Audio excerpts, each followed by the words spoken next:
नाशिक जिल्हा बागलाण तालुक्यातील खमटाणे येथील नाभिक समाजाच्या एका गरीब कुटुंबातील अल्पवयीन चिमुरडीवर निर्घृण अत्याचार झाला।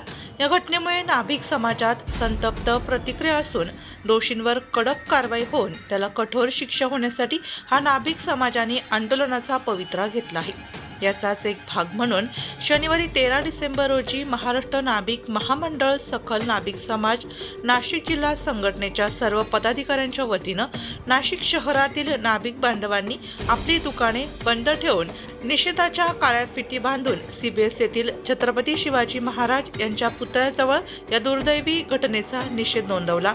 फास्ट ट्रॅक कोर्टात तत्काळ सुनावणी घेऊन त्या नराधमाला फाशीची शिक्षा द्यावी अशी मागणी नाभिक समाज संस्थेचे नाना वाघ यांनी यावेळी केली। तालुक्यातील खमटाणे या गावी नाभिक समाजाच्या 9 वर्षाच्या मुलीवर एका 72 वर्षाच्या नराधमाने त्या ठिकाणी अत्याचार केला।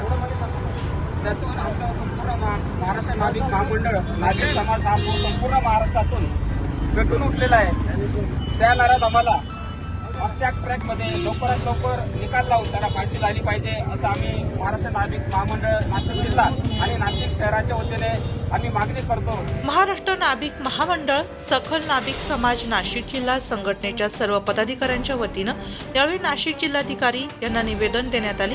याप्रसंगी सातपूर नाभिक समाज संस्थेचे संस्थापक नानासाहेब वाघ, अध्यक्ष दिनेश सोनवणे, उपाध्यक्ष सुनील सोनवणे, चेतन निकम, सचिव ज्ञानेश्वर चित्ते, रोहित जगताप, खजिनदार संदीप डाके, प्रसिद्धी प्रमुख समाधान ठाकरे, सर्व विभाग प्रमुख विकास पगारे, दीपक निर्वाण, अरुण वाघ, रामकृष्ण ठाकरे, वासुदेव चित्ते, वासुदेव निकम, अजय सोनवणे, विक्रम कडवे, सोपान महाले, नंदू वरसाडे, संदीप आगचौरे, निलेश सैंदाने, राकेश सोनवणे, संदीप सूर्यवंशी, मुकेश सूर्यवंशी, शंकर भादरगे, समाधान वाघ, धनंजय चित्ते, वैभव वाघ, आदित्य हिरे, कुणाल जाधव, अनिल चित्ते, कौशिक हिरे, मयूर पवार, सुरेश वाघ, प्रकाश वाघ, मुकुंदा सोनवणे, किशोर वेळीस, भूषण वाघ, प्रकाश वाघ, राहुल कुवर, दिलीप सोनवणे, अनिल चित्ते, मयूर निकम, रविराज निकम, राजू सोनवणे, योगेश तेवरे, सौरभ सोनवणे, राज सोनवणे आदींसह मोठ्या संख्येने समाज बांधव सहभागी झाले होते।